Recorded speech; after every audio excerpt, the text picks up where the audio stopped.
సికింద్రాబాద్ క్రీస్తు సంఘములు సమర్పించుతున్న టీవీ కార్యక్రమాలకు స్వాగతం. సహోదరులు షాగంటి లాజరస్ గారు దేవుని వాక్యమును బోధించెదరు. ఈ కార్యక్రమాన్ని వీక్షిస్తున్నటువంటి ప్రేక్షకులందరూ కూడా క్రీస్తు యేసునామములో హృదయపూర్వక కృతజ్ఞతలు తెలియజేస్తూ ఉన్నాను. దేవుడు మనకు ఒక చక్కటి సమయాన్ని అనుగ్రహించి ఈ మీడియా ద్వారా ఈ విధంగా దేవుని యొక్క వాక్యాన్ని ధ్యానించడం చాలా సంతోషకరమైన విషయమై ఉన్నది. ఈ సమయంలో మరొక ప్రాముఖ్యమైన విషయాన్ని నేను మీకు తెలియజేయాలని ఆశపడుతున్నాను.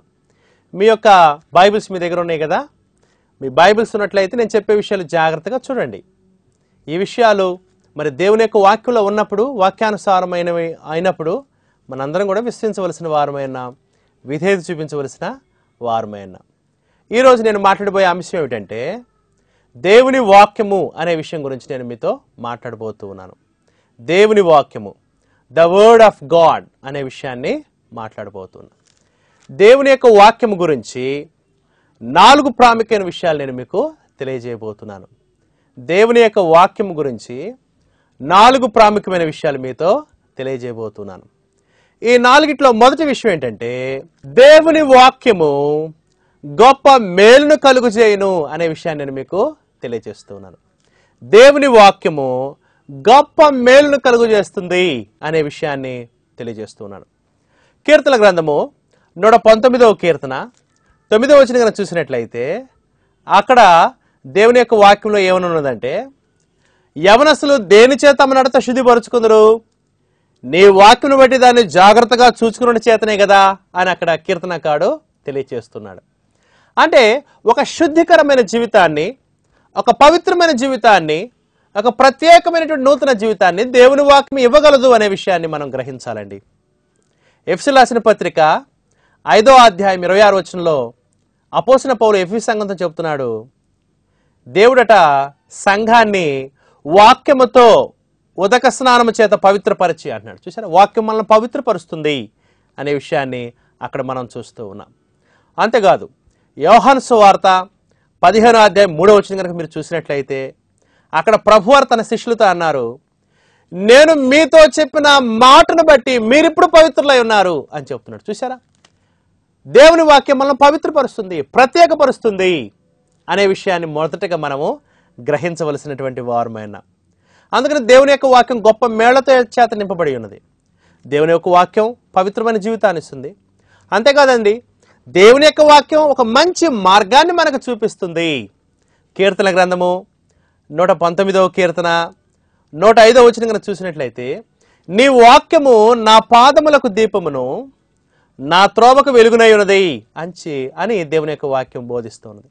ఈ పాపలోకంలో, ఈ చీకటి లోకంలో మనము వెలుగు సంబంధాలుగా జీవించాలంటే దేవుని యొక్క వాక్యాన్ని ఆధారం చేసుకుని జీవించినట్లయితే ఒక చక్కటి మార్గాన్ని దేవుని వాక్యం మనకి చూపిస్తుంది అని భక్తులు తెలియచేస్తూ ఉన్నారు.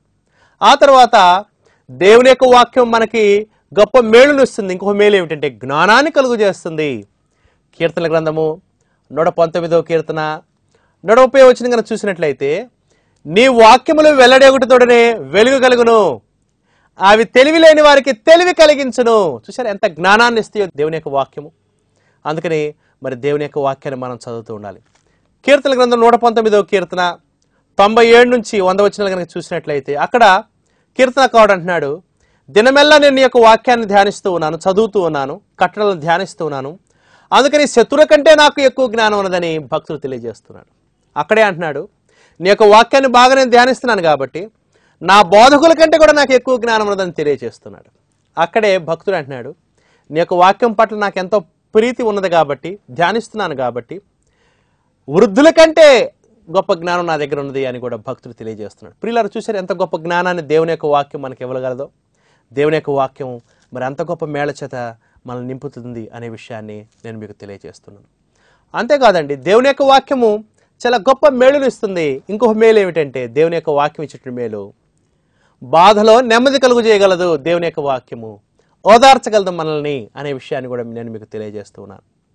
కీర్తన గ్రంథము 119వ కీర్తన 50వ వచనం కనుక చూసినట్లయితే, నీ వాక్యం నన్ను బ్రతికించి ఉన్నది, నా బాధలో ఇదే నాకు నెమ్మది కలిగించున్నది అని కీర్తనకారుడు తెలియజేస్తున్నాడు. దేవుని యొక్క వాక్యానికి అంత శక్తి ఉన్నది. అంతేకాదు, దేవుని యొక్క వాక్యానికి ఉన్నటువంటి గొప్ప స్థితి ఏమిటంటే దేవుని యొక్క వాక్యం మన ఆత్మను రక్షించగలదు పాపము నుంచి అనే విషయాన్ని కూడా నేను మీకు తెలియజేస్తున్నాను. యాకోబు రాసిన పత్రిక 1వ అధ్యాయము 21వ వచనం కనుక చూసినట్లయితే, సమస్తమైన కల్మషమును విర్రవీగుచున్న దుష్టత్వమును మాని లోపల నాటబడి మీ ఆత్మ రక్షించుటకు శక్తి గల వాక్యమును సాత్వికముతో అంగీకరించుడి అని మరి అక్కడ యాకోబు తెలియజేస్తున్నాడు. దేవుని యొక్క వాక్యం మన ఆత్మను రక్షించగలదు అనే విషయాన్ని కూడా దయచేసి గమనించవలసింది కోరుచున్నాం.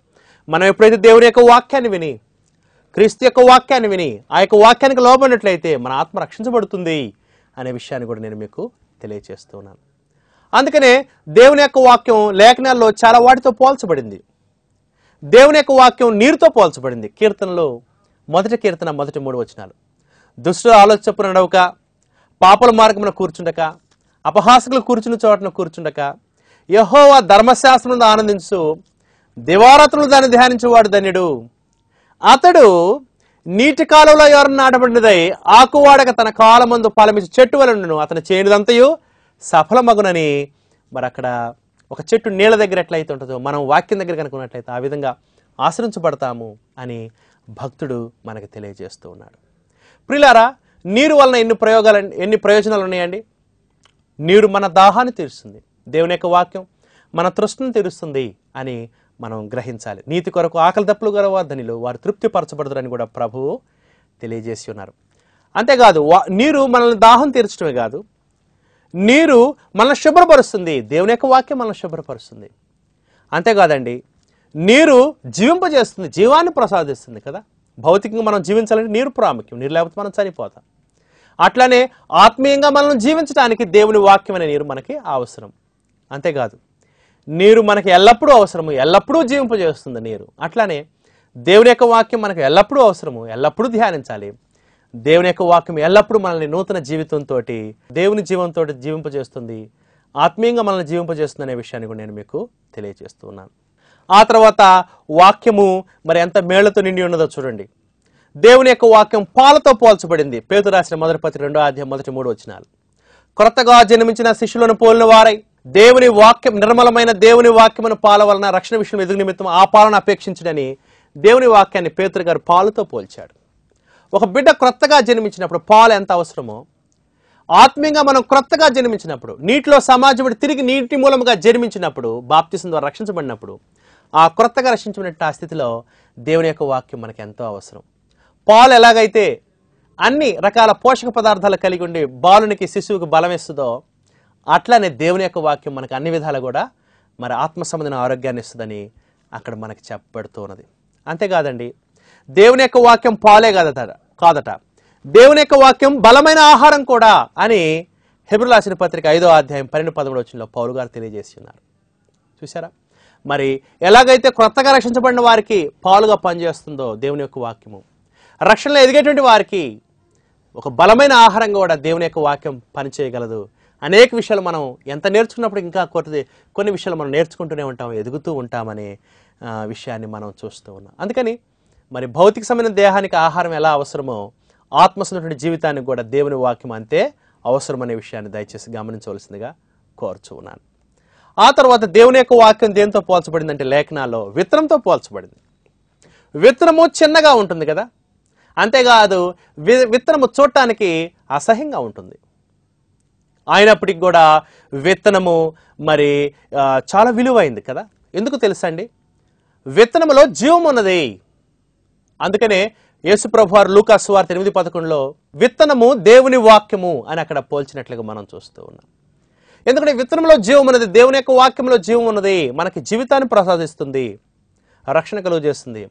విత్తనము విత్తుట ద్వారా అది పెరుగుతుంది, మొలకెత్తుతుంది అని మనం చూస్తూ ఉన్నాం. మనం కూడా వాక్యం అని కనుక విన్నట్లయితే మనం కూడా అభివృద్ధి చెందుతాము అని మనం చూస్తాం. విత్తనము మరి కొంతకాలానికి ఫలాలను ఇస్తుంది. మనం కూడా దేవుని యొక్క వాక్యాన్ని అనుసరిస్తున్నట్లయితే చక్కటి ఆత్మ సంబంధమైన ఫలాలను మనము ఇవ్వగలము. దేవుని యొక్క మరి వాక్యము అనేకమైనటువంటి మంచి ఫలాలను మనకి ఇవ్వగలదు అనుసరించినట్లయితే. ఏ విధంగా ఇది విత్తనం నాటిన తర్వాత కొంతకాలానికి మరి నీడనిస్తుందో, అనేకులకు నివాసంగా ఉంటుందో, అట్లానే దేవుని యొక్క వాక్యం కూడా అనేకమైన ఫలాలను మనకి ఇస్తుందనే విషయాన్ని మనం ఎప్పుడు మర్చిపోకూడదు. అంతేకాదండి, ఏ విత్తనం విత్తామో అటువంటి ఫలాలే మనం చూస్తున్నాం. అట్లానే వాక్య సంబంధించినటువంటి వాటిని కనుక మనం విత్తినట్లయితే అటువంటి ఆత్మ సంబంధించిన ఫలాల్ని మనము మరి కోయగలం అనే విషయాన్ని కూడా తెలియజేస్తుంది. అంత గొప్ప మరి మేళ్లతో నిండినటువంటిది విత్తనము దేవుని వాక్యము. ఆ తర్వాత యాకోబు రాసిన పత్రిక 1:23లో కనుక చూసినట్లయితే దేవుని వాక్యము అద్దముతో పోల్చబడింది. దేవుని వాక్యం విని దాని ప్రకారం ప్రవర్తించిన వాడు అద్దంలో తన సహజ ముఖాన్ని చూసుకునేటువంటి వాడిని పోలి ఉన్నాడు, పక్కెళ్ళి మర్చిపోతాడు కదా అని దేవుని యొక్క వాక్యం అద్దంగా పోల్చబడింది. ఎలాగైతే మనం అద్దాన్ని చూసుకుంటున్నప్పుడు మన యొక్క ముఖాన్ని, అద్దం వల్ల అనేక ప్రయోజనాలు ఉంటాయి. అద్దం ఏం చేస్తుందంటే మనం ఎట్లాగున్నామో అద్దం మనకి చూపిస్తుంది. మనలో ఏం తప్పులున్నాయో అద్దం చూపిస్తుంది. మనం సరి చేసుకున్న తర్వాత సరిగ్గా సరి చేసుకున్నా లేదా కూడా అద్దం మన తప్పుల్ని ఎత్తి చూపుతుంది. అట్లానే దేవుని వాక్యం అద్దం లాంటిది. దేవుని యొక్క వాక్యంలో మనల్ని మనం చూసుకున్నప్పుడు మనము ఏ విధంగా తప్పుదిద్దుకోవాలో, తీర్చిదిద్దుకోవాలో, సరి చేసుకోవాలో దేవుని యొక్క వాక్యం చక్కగా మనకి ఉపదేశిస్తుంది. అందుకని ప్రియులారా, దేవుని యొక్క వాక్యాన్ని ఎల్లప్పుడూ మనము మరి ధ్యానిస్తుండాలి. ఎల్లప్పుడూ మనం అర్థం చూసుకుంటూ ఉంటాం. పిల్లలకు కావాలి అర్థం, యవనస్తులకు కావాలి, వృద్ధులకు కూడా అర్థం కావాలి కదా. అట్లనే అందరికీ కూడా దేవుని యొక్క వాక్యం ఎంతో అవసరమైనది. ఇంతవరకు నేను చెప్పిన ఈ విషయాలను కూడా మొదటి పాయింట్లో ఉన్నవే. దేవుని వాక్యము గొప్ప మేలును కలుగు చేయను అనే విషయం కింద ఇవన్నీ కూడా నేను చెప్పుకుంటూ వచ్చాడు. ప్రియులారా, ఇంత గొప్ప మేలుని దేవుని యొక్క వాక్యం మనకి చేయగలదు. రెండో విషయం ఏంటంటే, దేవుని వాక్యం అనేటువంటి ఈ యొక్క అంశం గురించి మనం మాట్లాడుతున్నప్పుడు రెండో విషయము, దేవుని వాక్యము చాలా బలము గలది అనే విషయాన్ని కూడా నేను మీకు తెలియచేస్తున్నాను. దేవుని వాక్యము చాలా బలము గలది. దేవుని వాక్యం బలమైనదని మరి భక్తులు తెలియజేయడానికి కొన్ని వస్తువులతో దేవుని యొక్క వాక్యాన్ని పోల్చారు. హెబ్రీయులకు రాసిన పత్రిక 4:12 కనుక చూసినట్లయితే దేవుని వాక్యం దేంతో పోల్చబడిందో చూడండి. ఎందుకనగా దేవుని వాక్యము సజీవమై బలము గలదై రెండంచుల ఎటువంటి ఖడ్గము కంటెను వాడిగా ఉండి ప్రాణాత్మలను, కీళ్లను, మూలుగను విభజించనంత మట్టుకు దూరుచు హృదయం యొక్క తలంపులను, ఆలోచనలను శోధించుచున్నది అని దేవుని యొక్క వాక్యం ఇక్కడ తెలియజేస్తుంది. ఖడ్గము కంటే కూడా వాడిగలది, లోపలకు దూసుకుపోతుంది. మన హృదయాన్ని, మన మనస్సుని, మన తలంపుల్ని, మన మనస్సాక్షిని అన్నిటిని కూడా కదిలింపజేస్తుంది దేవుని యొక్క వాక్యం. చూసారు ఎంత బలం కలిందో దేవుని యొక్క వాక్యం.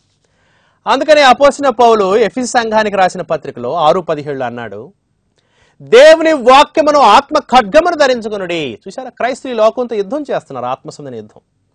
ఆ యుద్ధంలో క్రైస్తవులు వాడే ఆయుధం ఏంటి తెలుసా? దేవుని వాక్యమే. ప్రియులారా, అందుకని దేవుని యొక్క వాక్యం చాలా బలమైంది. ఎంత ఘోర పాపి అయినప్పటికీ కూడా దేవుని యొక్క వాక్యం విన్నట్లయితే, గ్రహించినట్లయితే మారటానికి అవకాశం ఉన్నది అనేటువంటి విషయాన్ని నేను మీకు తెలియజేస్తున్నాను. అందుకని సర్వలోకానికి వెళ్ళి సర్వసృష్టికి సువార్తను మనం ప్రకటించాలి. నమ్మి బాప్తిజం పొందినవాడు రక్షించబడిన అని కూడా ప్రభువారు చెప్పారు.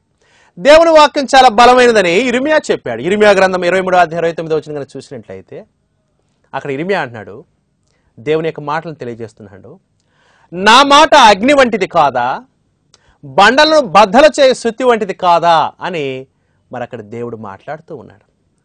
అగ్ని చాలా బలమైందని మనం చూస్తున్నాం. మరి అగ్ని అన్నింటిని కూడా కాల్చివేస్తుంది కదా. ప్రియులారా, అటనే దేవుని యొక్క వాక్యం చాలా బలమైనది అని మనం చూస్తూ ఉన్నాం. సుత్తి కూడా చాలా బలమైనటువంటిది. ఎంత గొప్ప రాళ్ళను కూడా పిండి వలె చేయగలిగినటువంటి సామర్థ్యము సుత్తికి ఉన్నట్లుగా మనం చూస్తూ ఉన్నాం. అట్లనే దేవుని వాక్యము ఎంత కఠినమైనప్పటికీ కూడా, ఎంత భయంకరమైన పాపంలో ఉన్నప్పుడు కూడా వాక్యాన్ని విన్నట్లయితే దేవుని ప్రేమ, దేవుని కృప, దేవుని దయచేత మార్చబడతారనే విషయాన్ని మనం ఇక్కడ చూస్తూ ఉన్నాం. అందుకనే అపోస్తలుడైన పౌలు రోమీయులకు రాసిన పత్రిక 1:16 అంటున్నాడు, సువార్తను గురించి నేను సిగ్గుపడేవాడిని కాను, ఏలైనగా నమ్ము ప్రతివానికి, మొదటి యూదునికి గ్రీకు దేశుని కూడా రక్షణ కలుగు చేయుటకు అది దేవుని శక్తి అయి ఉన్నది అని మనం చూస్తాం. ప్రియులారా, ఈ రోజుల్లో దేవుని యొక్క శక్తి ఏంటి? మనం వాడవలసిన దేవుని యొక్క శక్తి ఏంటంటే దేవుని వాక్యమే. క్రీస్తు యొక్క సువార్త దేవుని యొక్క శక్తి. క్రీస్తు మన కొరకు చనిపోయాడు, క్రీస్తు మన కొరకు సమాధి చేయబడ్డాడు, క్రీస్తు మన కొరకు తిరిగి లేచాడు అనేటువంటి ఆ యొక్క ప్రేమ సువార్త ఉన్నదే, అది దేవుని యొక్క శక్తి అనేది మనుషులు మార్చగలదని దేవుడు తన వాక్యం ద్వారా తెలియజేస్తూ ఉన్నాడు. మొదటి యోహాను 2:14 చూసినట్లయితే అక్కడ యోహాను యవనస్తులతో అంటున్నాడు, యవనస్తులారా మీరు బలవంతులు అంటున్నాడు. ఎందుకట? దేవుని వాక్యం మీలో నిలిచి ఉన్నది అని చెప్తున్నాడు. దేవుని యొక్క వాక్యం మనల్ని బలపరుస్తుంది అనే విషయాన్ని మనం గమనించవలసిన వారమే. అందుకని రెండవదిగా నేనేమని చెప్తున్నా అంటే దేవుని వాక్యం చాలా బలమైనది. మొదటి విషయం ఏం చూసాం? దేవుని వాక్యము గొప్ప మేలు కలుగు చేయును. రెండవది దేవుని వాక్యము బలమైనది అని మనం చూస్తూ ఉన్నాం. మూడో విషయం ఏంటంటే దేవుని వాక్యము చాలా విలువైనది అనే విషయాన్ని నేను మీకు తెలియజేస్తున్నాను. దేవుని వాక్యము చాలా విలువైనది.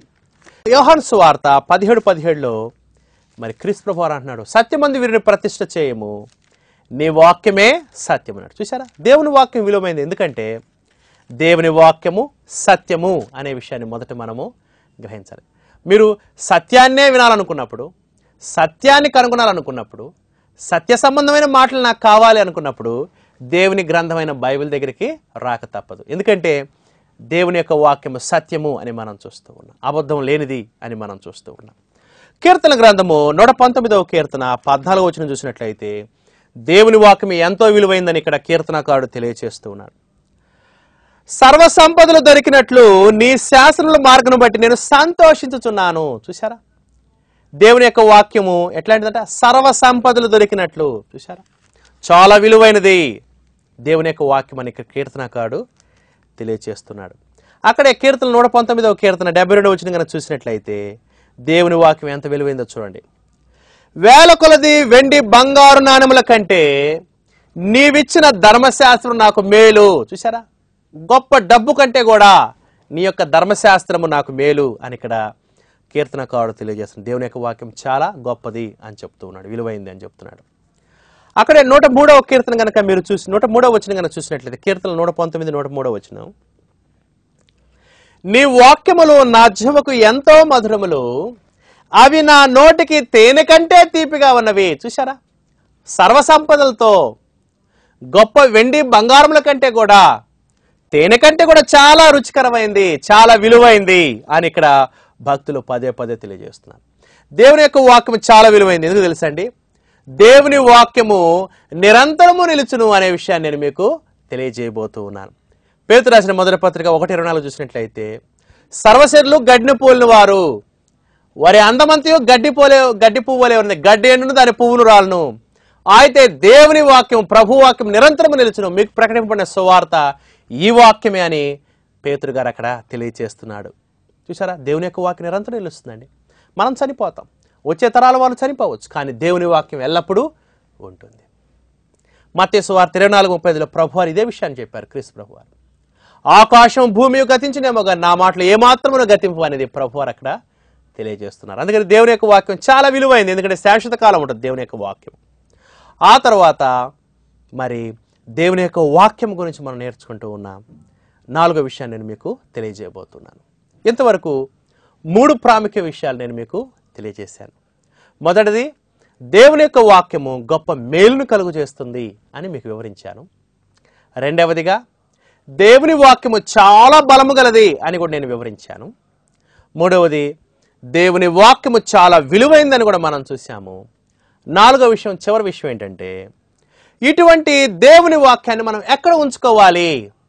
ఇంత గొప్పది కదా దేవుని యొక్క వాక్యము, ఇంత విలువైంది కదా, ఇన్ని గొప్ప మేళ్లతో నింపబడినటువంటి దేవుని యొక్క వాక్యాన్ని, మానవులకు దేవుడు ఒక వరంగా ఇచ్చినటువంటి ఈ గొప్ప వాక్యాన్ని మనం ఎక్కడ ఉంచుకోవాలి అనే విషయాన్ని 4వదిగా చెప్పి నా యొక్క ప్రసంగాన్ని ముగిస్తాను. కొంతమంది దేవుని యొక్క వాక్యాన్ని ఒక ప్రత్యేక స్థలాల్లో ఉంచుకుంటూ ఉంటారు. కొంతమంది అయితే దేవుని యొక్క వాక్యాన్ని గోడల మీద రాస్తూ ఉంటారు. కొంతమంది కిటికీల మీద, తలుపుల మీద, కొంతమంది చర్చ్ బిల్డింగ్స్ మీద, గోడల మీద, మరి కొంతమంది మనుషులు ఎక్కేటువంటి మెట్ల మీద దేవుని యొక్క వాక్యాలు రాస్తుంటారు. కొంతమంది ఫ్యాన్ల మీద కూడా దేవుని వాక్యాలను రాస్తూ ఉంటారు. అంతేకాదు కొంతమంది మరి వారి యొక్క చొక్కాల మీద బ్యాడ్జ్లుగా కూడా దేవుని యొక్క వాక్యాన్ని పెట్టుకునేవారు ఉన్నారు. కొంతమంది చేతుల మీద, మరి ఇంకొంతమంది పెన్నుల మీద, వారు వెళ్ళేటువంటి వాహనాలు బైక్స్ మీద కూడా, కారుల మీద కూడా దేవుని యొక్క వాక్యాల్ని రాసుకుంటూ ఉంటారు. ప్రియులారా, ఇలా రాసుకున్నప్పటికీ ఎండకు ఆ యొక్క మాటలు ఎండుతూ ఉంటాయి, వర్షానికి తడుస్తూ ఉంటాయి, అదేవిధంగా అగ్ని కాలిపోతాయి. ఈ విధంగా కనుక రాసుకున్నట్లయితే ఈ విధంగా మరి శాశ్వత కాలంగా ఉండవు. కానీ దేవుని యొక్క వాక్యం వీటన్నిటి మీద కాదు. కానీ దేవుని యొక్క వాక్యం మనం ఎక్కడ ఉంచుకోవాలి? దేవుడే తన గ్రంథంలో మనకి తెలియచేస్తూ ఉన్నారు. అందుకని దేవుని యొక్క వాక్యాన్ని ఇంత గొప్ప విలువైన, ఇంత గొప్ప మేలుతో ఉన్నటువంటి, మేళ్లతో నింపబడినటువంటి, ఇంత గొప్ప బలము కలిగినటువంటి విలువైనటువంటి ఆ యొక్క వాక్యాన్ని మనం ఎక్కడ ఉంచుకోవాలి అనే విషయాన్ని మనం ధ్యానించినట్లయితే దేవుని వాక్యమే మనకు చక్కటి సమాధానాన్ని ఇస్తూ ఉన్నది. దయచేసి నాతో పాటు లేఖనాలను జాగ్రత్తగా చూడవలసిందిగా కోరుచూ ఉన్నాను. చూడండి, హెబ్రీయులకు రాసిన పత్రిక 8వ అధ్యాయము 10వ వచనం కనుక చూసినట్లయితే, ఆ దినములైన తరువాత ఇశ్రాయేలు ఇంటి వారితోనూ నేను చేయబో నిబంధన వారి మనస్సులో నా ధర్మ విధులను ఉంచుదును, వారి హృదయం మీద వాటిని వ్రాయుదును, నేను వారికి దేవుడైందును, వారు నాకు ప్రజలై ఉందరు. చూసారా, దేవుని యొక్క వాక్యాన్ని మనం ఎక్కడ ఉంచుకోవాలని దేవుడు కోరుతున్నాడు. ఎక్కడ మనం రాసుకోవాలంటే మన మనస్సుల్లో, మన హృదయంలో దేవుని యొక్క వాక్యాన్ని మనము ఉంచుకోవాలి. చూసారా ప్రియులారా, అందుకని దేవుని యొక్క వాక్యం వీటన్నిటి మీద కంటే కూడా మనం ఎక్కడ ఉంచుకోవాలంటే మన హృదయాల్లో ఉంచుకోవాలి, మన మనస్సుల్లో ఉంచుకోవాలి, మన తలంపుల్లో ఉంచుకోవాలి దేవుని యొక్క వాక్యాన్ని. వర్షానికి ఎండదు, వర్షానికి తడవదు, ఎండకు ఎండిపోదు, మరి చలికి కానీ అగ్నికి కానీ కాలిపోదు అనేటువంటి విషయాన్ని మనం హృదయంలో కనుక ఉంచుకుంటే. అదే బయట ఉంచుకుంటే సున్నం కొట్టినప్పుడు ఆ మాటలు చెదిరిపోతాయి. కానీ దేవుని యొక్క వాక్యాన్ని మన హృదయంలో ఉంచుకున్నట్లయితే అవి నిరంతరం ఉంటాయి అనేటువంటి విషయాన్ని దయచేసి గమనించవలసిందిగా కోరుచున్నది. దేవుని యొక్క చిత్తం కూడా అనే విషయాన్ని నేను మీకు తెలియజేస్తున్నాను. అపోస్తలుడైన పౌలు కొలసీయులకు రాసిన పత్రిక 3వ అధ్యాయం 16వ వచనం చూసినట్లయితే, సంగీతములతోనూ కీర్తనలతోనూ ఆత్మ సంబంధమైన పద్యములతోనూ ఒకరినొకటి బోధించుచు బుద్ధి చెప్పుచు కృపాసహితముగా మీ హృదయములో దేవుని గురించి గానము చేయొచ్చు, సమస్త విధములైన జ్ఞానముతో క్రీస్తు వాక్యము మీలో సమృద్ధిగా నివసింపనిట్టు. చూసారా, క్రీస్తు యొక్క వాక్యం మనం ఎక్కడ ఉంచుకోవాలి? మీలో అంటే మన హృదయాల్లో, మన మనస్సులో, మన తలంపుల్లో మనము ఉంచుకోవలసినటువంటి వారమై ఉన్నాము అనే విషయాన్ని ఈ యొక్క సమయంలో నేను తెలియజేస్తూ ఉన్నాను. దేవుని యొక్క వాక్యాన్ని ఎక్కడ ఉంచుకోవాలంటే మన హృదయాల్లో, మన మనస్సుల్లో మనము ఉంచుకోవాలి. ఎందుకు మనం మన హృదయాల్లో ఉంచుకోవాలి? ఎందుకు దేవుని యొక్క వాక్యాన్ని మన మనసులో ఉంచుకోవాలో చూద్దాం. మొదటిగా ఏమిటంటే, దేవుని యొక్క వాక్యాన్ని కనుక మన హృదయంలో ఉంచుకున్నట్లయితే ఎన్నటికీ పోదు. దేవుని యొక్క వాక్యం ఎప్పుడు మన హృదయాల్లో ఉంటుంది. ఇందాక నేను చెప్పాను, గోడల మీద రాసినప్పుడు సున్నం కొడితే పోతుంది, వర్షం పడినప్పుడు తడుస్తే పోతుంది. కానీ దేవుని యొక్క వాక్యాన్ని కనుక మన హృదయాల్లో ఉంచుకుంటే శాశ్వతంగా నిరంతరము ఉంటుంది. యేసు ప్రభువారు వాక్యం చెబుతుంటే మరియా వాక్యం వింటూ ఉంది. మార్తా అనేకమైన పనులు పెట్టుకుంది కదా. మార్తా వచ్చి ప్రభువా మరి నాకు సహాయం చేయమని మరిని అడిగినప్పుడు యేసు ప్రభు అన్నారు, మార్తా మార్తా, నువ్వు విస్తారమైన పనులు పెట్టుకుని తొందరపడుతున్నావు, అవసరమైనది ఒకటే, మరియా ఉత్తమమైనది ఏర్పడదు, అది ఆమె యొద్ద నుండి తీసివేయబడదు అని దేవుని యొక్క వాక్యాన్ని వినటం, హృదయంలో భద్రపరచుకోవడం ఒక గొప్ప స్థితి అనేటువంటి విషయాన్ని ప్రభువారు అక్కడ తెలియజేస్తూ ఉన్నారు. చూసారా, అందుకని పిల్లలు దేవుని యొక్క మాటల్ని, దేవుని యొక్క సంగతుల్ని ఎల్లప్పుడూ మన హృదయాల్లో మనం ఉంచుకోవాలి. అదేవిధంగా దేవుని యొక్క వాక్యాన్ని ఎందుకు మన హృదయంలో రాసుకోవాలి తెలుసా అండి? సామెత 4:23 ప్రకారము మన జీవితానికి కేంద్రం ఏంటండి? హృదయమే. సామెత 4:20లో జ్ఞానోత్సవం అన్నాడు, నీ హృదయంలో ఉండి జీవదారులు బయలు వెళ్ళిన గనక అన్నిటికంటే ముఖ్యముగా నీ హృదయం భద్రము చేసుకుని అన్నాడు. అందుకని అన్నిటికీ కేంద్రం మన హృదయాన్ని, మన మనస్సుని దేవుని వాక్యం చేత నింపడినట్లయితే దేవుని వాక్యం చేత నడిపించబడతాము. అందుకనే మనం హృదయంలో ఉంచాలి. ఎందుకంటే హృదయం అన్నిటికీ కేంద్రం. ఇక్కడి నుంచే మన జీవిత నిర్ణయాలు వస్తూ ఉంటాయని మనం చూస్తూ ఉన్నాం. అక్కడ కనుక దేవుని వాక్యాన్ని ఉంచుకున్నట్లయితే దేవుని చిత్త ప్రకారం నడవడానికి మనకి అవకాశం ఏర్పడుతుంది. అదేవిధంగా హృదయంలో మనం ఎందుకు ఉంచుకోవాలంటే హృదయం మనకి ఎంతో దగ్గరగా ఉంటుంది కదా. నోట్స్లు రాసుకున్నాం అనుకోండి, ఎక్కడన్నా మర్చిపోతామేమో, కానీ మన హృదయం రాసుకుంటే మనకెంత దగ్గరగా ఉంటుంది. అందుకని దేవుని యొక్క వాక్యాన్ని మనం ఎప్పుడు మనం హృదయంలో ఉంచుకోవాలి. రోమీయులకు రాసిన పత్రిక 10:8 కనుక చూసినట్లయితే ఇదే విషయాన్ని పౌలు గారు తెలియజేస్తూ ఉన్నారు. రోమ 10:8 చూడండి. అదేమని చెప్పుచున్నది, వాక్యము నీ యొద్దనో నీ నోటనో నీ హృదయంలోనూ ఉన్నది, అది మేము ప్రకటించు విశ్వాస వాక్యం. చూసారా, మన నోట్లో, మన నోటి దగ్గర, మన హృదయం దగ్గర, మన మనసు దగ్గర మనకు అందుబాటులో వాక్యము.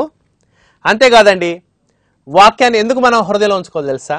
ఎందుకంటే కీర్తన 119:11లో నీ ఎదుట నేను పాపము చేయకున్నట్లు నా హృదయంలో నీ వాక్యమును ఉంచుకొని ఉన్నానని అక్కడ కీర్తనకారుడు తెలియజేస్తాం. మనం పాపం చేయకుండా ఉండాలంటే, ఎల్లప్పుడూ మనం జ్ఞాపకం ఉంచుకోవాలంటే, తెలుసుకోవాలంటే ఎల్లప్పుడూ కూడా దేవుని యొక్క వాక్యాన్ని మన హృదయాల్లో ఉంచుకోవాలి. అందుకని ఈ యొక్క సమయంలో ఈ వాక్యాన్ని, ఈ కార్యక్రమాన్ని చూస్తున్నటువంటి ప్రియులారా, ఇంతవరకు కూడా దేవుని వాక్యము గురించి నేను మీకు తెలియజేస్తున్నాను. 4 ప్రాముఖ్యమైన విషయాలు ఒకదాని తర్వాత ఒకటి నేను మీకు తెలియజేశాను. మొదటి విషయం ఏంటంటే దేవుని యొక్క వాక్యము గొప్ప మేలును చేస్తుంది, కలుగు చేస్తుందని నేను చెప్పాను. దేవుని వాక్యం చాలా బలమైందని మనం చూసాం. మూడవది, దేవుని యొక్క వాక్యం చాలా విలువైందని మనం చూసాం. నాలుగవదిగా, దేవుని వాక్యాన్ని, ఇంత విలువైనటువంటి వాక్యాన్ని, ఇంత మేళ్లతో కూడినటువంటి వాక్యాన్ని, ఇంత బలమైనటువంటి వాక్యాన్ని మనం ఎక్కడ ఉంచుకోవాలంటే మన హృదయాల్లో, మన మనస్సుల్లో మనం ఉంచుకోవలసినటువంటి వారమై ఉన్నాం. ఇంతవరకు కూడా ఎంతో జాగ్రత్తగా విన్నందుకు మీ అందరి కృతజ్ఞతలు తెలియజేస్తూ ఉన్నాను. ఈ విషయాలు మన యొక్క ఆత్మీయ జీవితానికి మేలుకరంగా ఉంటాయని ఆశిస్తూ ఉన్నాను. ప్రార్థన చేసుకుందాం. పరలోకమందు ఉన్నటువంటి మా తండ్రి, ఈ యొక్క సమయంలో దేవుని వాక్యము అనేటువంటి ఒక విషయాన్ని మేము ధ్యానించడానికి మాకిచ్చినటువంటి గొప్ప సమయాన్ని బట్టి కృతజ్ఞతలు తెలియజేస్తూ ఉన్నాం. ఈ విషయాలు మరి నీ గ్రంథంలో పరిశీలించి ఉన్నాం. ఈ విషయాలు మేము జాగ్రత్త అర్థం చేసుకొని నీ వాక్యాలను, నీ మాటలను మా హృదయాల్లో భద్రపరుచుకొని నీవు కోరినట్లుగా జీవించే కృపను మాకు అనుగ్రహించు తండ్రి. ఇంతవరకు ఈ కార్యక్రమంలో సహాయపడినందుకు కృతజ్ఞతలు. ఈ విషయాలు అనేకులకు మేలుకరంగా ఉంచమని కోరుతున్నాం. ఎవరైతే నీ యొక్క వాక్యంకు లోబడక రక్షణ పొందలేదో వారి క్రీస్తు గురించి తెలుసుకొని మనసు మార్చుకొని పాపక్షణ బాపని తీసుకుని రక్షణ పొందే కృపను అనుగ్రహించు తండ్రి. ఎవరైతే రక్షణ పొంది ఉన్నారో వారు వాక్యంలో బలమైన ఆహారం, పాలు లాంటి వాక్యాన్ని మేము మరి తెలుసుకుంటూ అభివృద్ధి చెందే కృపను అనుగ్రహిస్తాండ్రి. ఎవరిని అనారోగ్యం ఉంటే వారిని స్వస్థపరచవా తండ్రి, దుఃఖంలో ఉంటే ఆదరించవా తండ్రి. రాబోయే రోజులు ఇంకా చక్కటి విషయాలు చదవటానికి, ధ్యానించడానికి, పరిశీలించడానికి, మా హృదయాల్లో ఉంచడానికి అవకాశం కల్పించమని మా ప్రభును రక్షణ క్రీస్తు యేసు యొక్క నామములో ఈ ప్రార్థనని కూడా కృతజ్ఞతాపూర్వకంగా అడిగి వేడుకొనుచున్నాం తండ్రి. ఆమేన్. మీ అందరికీ హృదయపూర్వక వందనాలు. ఈ టీవీ కార్యక్రమంపై మీ అభిప్రాయములను మాకు తెలియజేయగలరు. ప్రసంగాలు, పాటల సీడీల కొరకు మమ్మల్ని సంప్రదించండి. ప్రభు సంఘ పరిచర్యలో మాతో కలిసి పాల్గొనండి. మా చిరునామా క్రీస్తు సంఘము, సూర్యనగర్, ఓల్డ్ అల్వాల్, సికింద్రాబాద్ 10. మా సెల్ నెంబర్స్ 8374709210 మరియు 9704607329. మా ఈమెయిల్ అడ్రస్ sikindrabadchurch@yahoo.com. మా వెబ్సైట్ www.sikindrabadchurchesofchrist.org. క్రీస్తు సంఘములన్నీ మీకు వందనములు చెప్పుచున్నవి.